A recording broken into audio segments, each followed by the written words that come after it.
Estamos de volta com mais um episódio da Trato Cast. Meu nome é Maiara, sou médica veterinária, coordenadora de produtos da Trato e hoje eu estou aqui com a zootecnista e graduanda em veterinária Ana Carolina, colega de profissão e amiga. E hoje a gente vai falar sobre a rotina do pet, como que a gente adapta a rotina do pet à nossa própria rotina. Carol, muito obrigada por ter aceitado o convite, muito obrigada pela sua disponibilidade. E eu queria começar te apresentando, né? Falando sobre a sua formação. A Ana Carolina Paulino, ela é tutora da Minerva, uma Border Collie linda, consumidora da Trato Prêmio Especial, é zootecnista pela Universidade Federal do Ceará, UFC, graduando em Medicina Veterinária pela Unifametro, pós-graduando em Nutrição de Cães e Gatos da equipe da Angélica Kirchner e atualmente atende tutores em consultoria nutricional para pets e é consultora de empresas pet food. Isso mesmo. Muito obrigada, Ana. Eu que agradeço ao convite, doutora Maiara,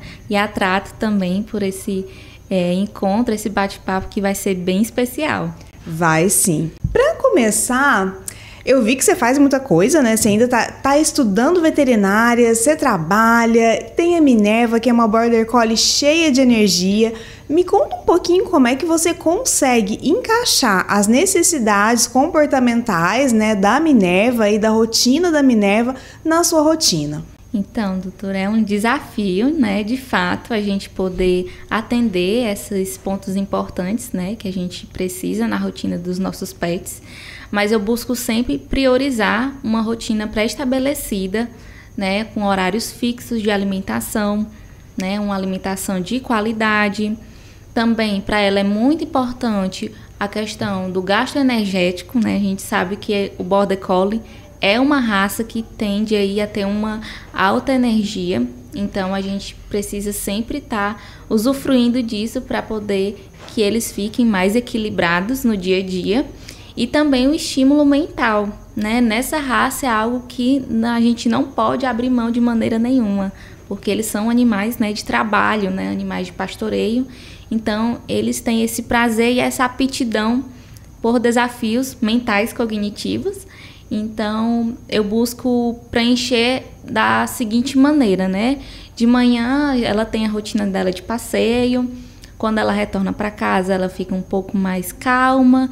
Então, é um momento que a gente pode começar a introduzir algum brinquedinho para ela, um recheável, um mastigável. E é um momento que eu também não estou em casa. Então, eu conto com a minha rede de apoio também para poder auxiliar nesse manejo. Mais ou menos na hora do almoço, que é a hora que ela costuma se alimentar, a gente fornece a alimentação dela, né? E depois disso ela também descansa um pouco mais.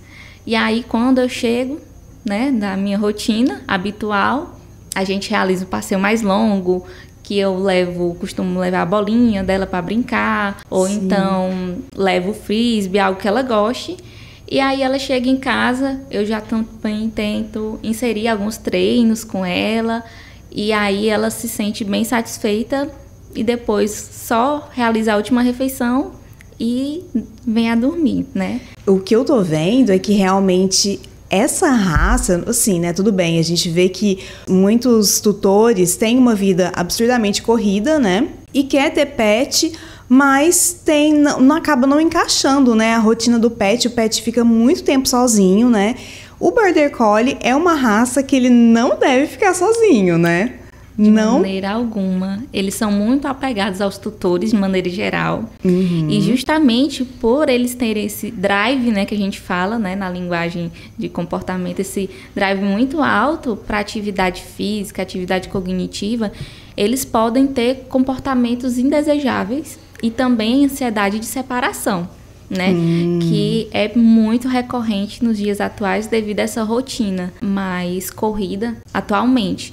Então, a pessoa que está disposta a ter um animal desse, ela tem que ter em mente que ela tem que suprir essas necessidades, né? As necessidades, a companhia, né, que ele precisa também, educar, né, com os treinos. Então, todos esses fatores devem ser considerados. Se ela não ficasse com ninguém, provavelmente ela destruiria muita coisa, né? Sim, muita coisa. O que é um risco para ela também, né? Ingestão de coisas, né, que não são saudáveis, né? Ingestão de corpos estranhos. É um risco, né, para o animal. Sim, com certeza. Ainda bem que nunca aconteceu. Ainda bem. E como é que é o ambiente, assim? Ela fica no quintal, ela tem acesso à casa? Como é? Pronto, ela tem o acesso à casa, né, de maneira geral, somente nos horários de descanso que ela tem os locais específicos de descanso que ela gosta e que ela prioriza e que ela se sente segura, né? Então, isso ela mesma já determinou, ela já se ambientou. Então, por exemplo, depois da refeição dela do meio-dia, ela tem um cantinho dela ali perto do ar-condicionado que ela deita e dorme a tarde inteira. Muito esperta ela, né? De maneira geral, o ambiente dela, ela consegue transitar bem, né? E ela tem os locais, né, favoritos, que ela se sente mais segura na casa. E é importante porque ela precisa desse descanso de qualidade devido ao alto nível de energia que ela tem, né? E também para poder ela ter uma noite de sono mais de qualidade. E foi difícil adaptar ela a essa rotina mais regrada, né? Para ela conseguir também se adequar, né, à rotina dos tutores? Sim, no começo foi bem difícil, porque como ela já veio uma filhote para mim, né, depois de ter saído realmente da casa da mãe, né, então foi bem difícil essa transição, né, no começo, mas com muita paciência também, com a minha rede de apoio, né, que meus pais também em casa, ajudando, também com o auxílio de adestrador, né, positivo, então a gente conseguiu driblar muitos desses comportamentos, né, e facilitar com que ela entendesse a minha rotina, né, e que de alguma maneira eu iria suprir ela, né, então ela sabe que no momento que eu chego em casa, que dá no relógio 4 horas da tarde, ela já sabe que é o momento que a gente vai passear. Então hoje em dia fica muito mais fácil essa previsibilidade para ela, né, Sim. Esse preparo que ela tem psicológico da rotina, né, que é muito importante, para que também me ajude, né, no dia a dia. E ela foi adestrada, então, e como é que foi esse processo? Me conta um pouquinho. Quando eu optei por esse adestramento foi justamente por conta da questão de reatividade, né? Então, essa reatividade dela, que ela já tem, para quem não sabe, reatividade é uma das maiores casuísticas que o Border Collie tem, né, devido ao alto nível de atividade que ele tem. Então, eles têm essa reatividade que é uma espécie de ansiedade e medo juntos, que fazem com que ele tenha medo de pessoas na rua, outros animais, que ele lata, né, que fique muito nervoso. Então, era muito complicado socializar ela, né, no meio externo, ela tendo esses comportamentos. Então, foi essencial para que a gente pudesse ter uma qualidade de vida, que ela tivesse esse acompanhamento com o adestrador. Então, e só te interrompendo um pouquinho, Ana, e essa é a importância da gente entender, né, dos cães e entender das raças, das particularidades das raças, porque essa hiperreatividade pode levar a um ataque por medo, né? E isso acontece muito também com Border Collie, porque as pessoas acham que Border Collie, né, é fofinho, né? Ele tem essa aparência, né, que não coloca medo nas pessoas. E aí, na verdade, as pessoas vão interagir de uma forma muito errada, né? Que é indo já passar a mão na cabeça do animal, né? Que é a pior forma de você interagir com o animal. E o animal, a forma dele responder quando tá com medo é realmente, né, se defender. Com certeza. E é uma das coisas que não é culpa dele, né? A gente que tem que, como a Mayara falou, entender, né, os sinais dos nossos animais para que a gente possa dar um melhor aparato para ele, né? Lidar com essas situações. Então foi essencial o adestramento para mim na vida da Minerva. E eu lembro, quando você pegou ela filhotinha, né, que foi um desafio para você, né? Você tem uma SRD, né? Uhum. E você não tinha tido nenhum Border Collie ainda, então é tudo muito diferente, né? Mais uma vez, uma coisa muito importante que a gente tem falado muito, que é a questão da individualização, né? Então, individualização tanto de raças, né, quanto do próprio animal, né, em si. Então, isso é muito importante, né? Foi um processo muito diferente que você passou com ela, né, quando comparado aos seus outros animais que você já teve, né? Com certeza. E toda essa questão desse comportamento dela, né, por ela ser um animal mais ativo, levou até que chegasse a consequências gastrointestinais, né? Ela tinha muitos episódios de diarreia por ficar nervosa, né, no momento do passeio, né, fazia 2, 3, 4 vezes ali no passeio. E mesmo que eu utilizasse uma ração um pouco mais superior no mercado, ela ainda continuava tendo essas diarreias. Então, foi aí também que eu conheci a Trato, né, doutora Maiara, que eu conversei com você, que realmente foi o que ajudou muito, né, ela nessa questão, até mesmo de ganhar peso, porque ela tinha constantemente diarreia por conta desse nível dela de energia, de ansiedade. Sim. E aí, para ela, foi essencial, assim, na fase dela de filhote, foi a alimentação que realmente ela se adaptou e que ela não rejeitou, né? A gente conseguiu ficar com essa alimentação e que foi, assim, uma felicidade pra gente, de fato. Eu fico muito feliz, porque eu não conheço a Minerva pessoalmente, mas eu conheço através das fotos, né, e dos vídeos que a Ana coloca nas redes sociais. E a Minerva é linda, depois a gente vai deixar a foto dela. É linda. E eu fico muito feliz com isso, né? Porque, afinal de contas, né, ela come uma ração, né, que tá no meu coração aqui. E as fibras especiais, né, que a gente desenhou ali para estar presente no alimento, né, realmente para auxiliar em todo o processo gastrointestinal mesmo, né? E essa questão de ansiedade, ela tá altamente ligada, né, a questões gastrointestinais. Então, a gente tem que ligar a nutrição e o comportamento, né? Realmente eu fico muito feliz que ela, como consumidora, né, se tenha se dado bem com isso. E me conta uma coisa, como é que você adaptou ela a alguns estímulos como corte de unha, limpeza de ouvido, escovação de dentes? Porque a gente está falando de um animal que é muito ativo, né? Tem um nível de energia muito grande, mas ao mesmo tempo também é muito inteligente. E a inteligência, né, ela serve tanto para o bem quanto para o mal, né? Sim. Então, como é que ela responde a isso e como que você adaptou ela a esses estímulos? Então, doutora, com relação a isso, foi a parte mais difícil com relação ao adestramento dela, porque realmente essa manipulação é muito complicada, né?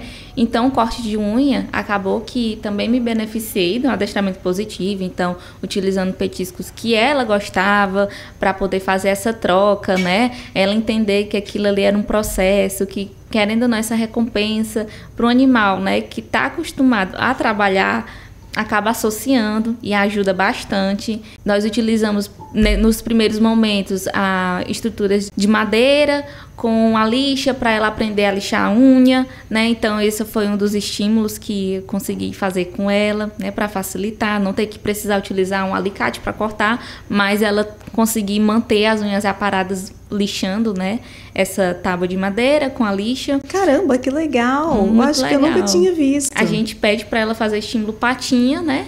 E aí ela coloca a patinha na lixa, né? E passa a unha. Então ela entende, né? E recebe o petisco. Caramba! Então, nossa, muito legal. É uma das maneiras que a gente pode usufruir. Com relação à escovação, pasta de dente, ela ainda se incomoda, mas o que ajuda muito são essas pastas que tem um gostinho, né? De bacon, de carne, de frango. Então, assim, ela não gosta muito da manipulação, né? Eu vou aos poucos, vou entendendo o comportamento dela, vou até onde ela me permite, né? A partir do momento que eu vejo que ela está desconfortável, eu já retiro, né? Esse estímulo. E aos poucos a gente tem conseguido e atualmente ela tem aceitado bem. Ela já sabe qual é a hora de escovar os dentes, que é antes de dormir. Ela já sabe. Então a gente já realiza nesse momento. Agora, algo que realmente eu indico, né? Além disso, algo que eu não tive, né, esse tempo de me preparar para ela, mas que eu acho que, como dica aqui, né, aos ouvintes, né, eu posso falar que seria a adaptação, né, deles para poder fazer exames de coleta de sangue, né, aos poucos, que é algo que eu vou ter que reforçar com ela isso, tá, de maneira positiva, agradável, respeitando os limites. Também treino de caixa, que é muito importante, né, caso você vá viajar com seu pet, né, e ele se sinta mais seguro em um outro ambiente. A caixa de transporte, ela é uma excelente aliada, porque ele vai saber onde se sente seguro, né, onde ele vai poder dormir. Então é algo também que eu daria assim de dicas além, né, dessas básicas de manejo do dia a dia. Eu acho que essas a gente também deve falar mais sobre, conscientizar que facilita muito para o animal, né, ele ter esse estímulo prévio, porque quando acontecer essa situação, né, ele já vai se sentir mais preparado, mais confiante e vai facilitar a rotina de todo mundo. Sim, né? E vai ser menos sofrimento para ele, né, também. Eu vejo, não sei se você concorda comigo, mas eu vejo que muitos tutores têm um pouco de resistência em fazer alguns estímulos, né, com o animal, porque tem dó. Mas, na verdade, isso vai ser muito pior se ele não aprender. Porque são coisas que ele tem que passar em algum ponto da vida dele, ele vai ter que passar. Né? Então ele vai ter que ir ao veterinário, ele vai ter que coletar sangue, vai ter que fazer uma limpeza de ouvido, até mesmo tomar banho, né? Tem animais que são mais peludos e que precisam, né, tomar banho em pet shop, né?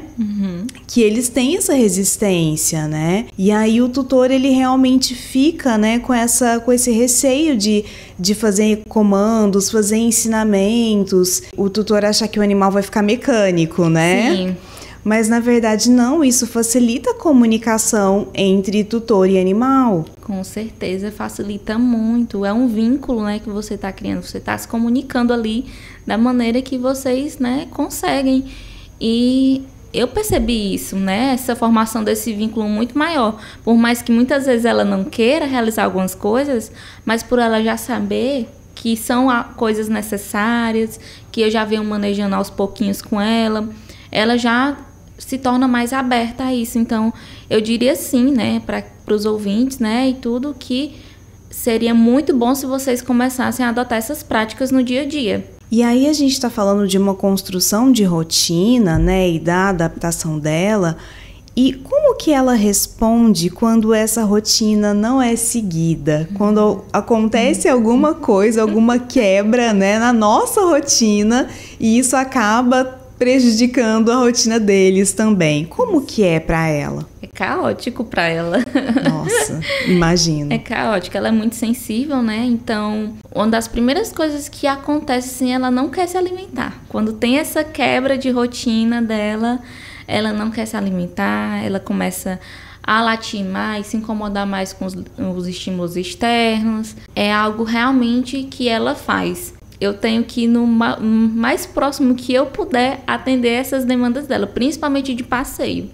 Então, se não dá certo essa questão de passeio para ela, ela sente realmente muita falta, né? E é algo, assim, inegociável na nossa rotina. E o passeio, né, eu acho que para qualquer cão, né, não só para o Border Collie, não é só gasto de energia, e sim um estímulo importantíssimo para a saúde mental também, né? Porque ele tá vendo outras coisas, ele tá farejando, né? Ele tá sentindo outras coisas ali que é importante ali no meio que ele tá vivendo, né? Sim. Então, realmente, essa questão do passeio, e o gasto de energia também, né, física, ela é muito importante. E uma coisa que a gente estava falando, né, nos bastidores, que foi que você estava me contando uma coisa que eu não sabia, né, sobre a particularidade do Border Collie. Você pode repetir pra gente? Posso sim. Eu estava comentando com a doutora Maiara que o Border Collie, ele tem um episódio, né? Ele pode ter um episódio de nervosismo, né? Muito grande, que se torna um colapso, que é chamado colapso do Border Collie. Então, muitos tutores acham que, porque esse animal, ele é altamente energético, ele tem que gastar toda a energia que ele tem ali naquele passeio, né, durante o dia, até que o animal fique muito cansado. Isso pode levar o animal a um colapso, tá? Isso é muito observado no Border Collie, já tem artigos científicos que falam sobre isso.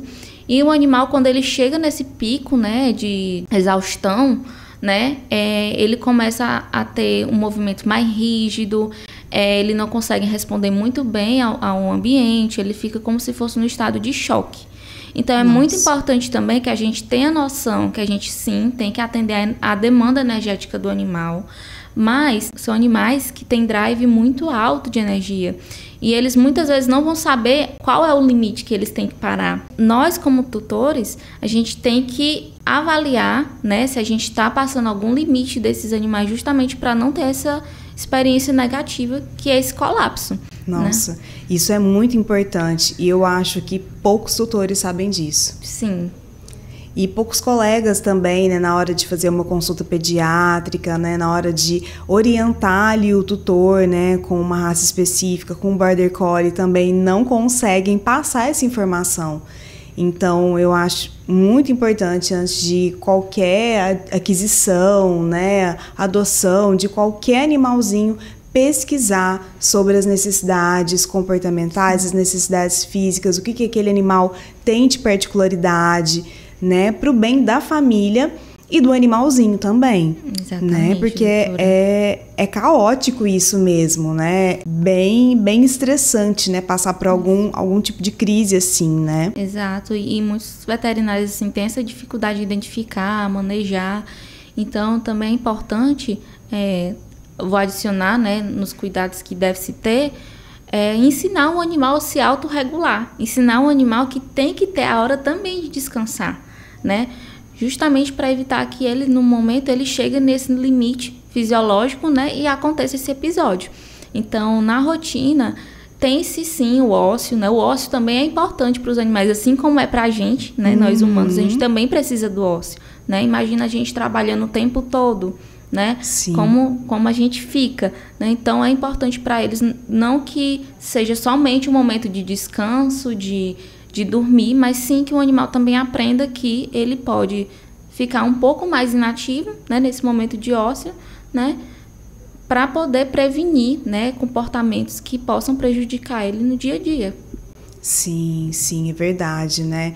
E as peças aqui estão se encaixando, né? Porque o Border Collie é um animal de trabalho, né? De pastoreio, né? Que quer estar ali. A gente vê na internet, né? Uns videozinhos muito bonitinhos, inclusive, que ele pastoreia tudo, né? Sim. A Minerva já fez algum comportamento assim em casa? Nossa, ela faz direto. Tem um gato também, né, Mayara? Você sabe. Então, tem a Jade Bartô. Frequentemente eu tenho que estar assim manejando eles, porque se deixar ela fica querendo pastorear eles, né? Então já melhorou muito, né? Por conta mesmo de manejo, por conta de tirar ela dessas situações, né? E também permitir rotas de fugas para os meus gatos, né? Sim. Que eles também chegam no momento que eles se sentem incomodados e eles saem do mesmo ambiente que ela. E eu respeito muito isso, né? É algo que pode acontecer numa casa multiespécie. E também ela faz isso com crianças, né? E melhorou muito agora, depois do adestramento. Mas ela fazia muito com a minha sobrinha. Gente, que engraçado! Muito. Ela fazia muito, assim, de ir atrás, de ficar atrás, perseguindo pela casa. Mas não de chegar a beliscar, né? Que eles beliscam geralmente, né? Eles são conhecidos por isso, de beliscar o calcanhar de ovelhas, né? De vacas e tudo, para poder tanger o animal, né? Mas ela não chegou a fazer isso. Nunca ela chegou a beliscar, né? Nenhum animal, nenhuma criança. Mas de perseguir mesmo, como se estivesse ali cuidando, já aconteceu, né? E hoje ela tá bem melhor com relação a isso. Acho que tanto pelo adestramento ter ajudado muito, né? Mas também de tirar ela dessas situações, de dar outros estímulos para ela. Isso também ajudou muito a reduzir esses comportamentos. E eu vou te fazer uma pergunta, o que você acha de creches? Você, hoje em dia, né, tá na moda, né, a questão de colocar cães nas creches, né, de o tutor ir trabalhar e o animalzinho ficar na creche para gastar energia. O que você acha das creches? A Minerva já teve alguma experiência? Ela se dá bem com outros cães? Como é? Bom, a Minerva nunca teve experiência em creche, né?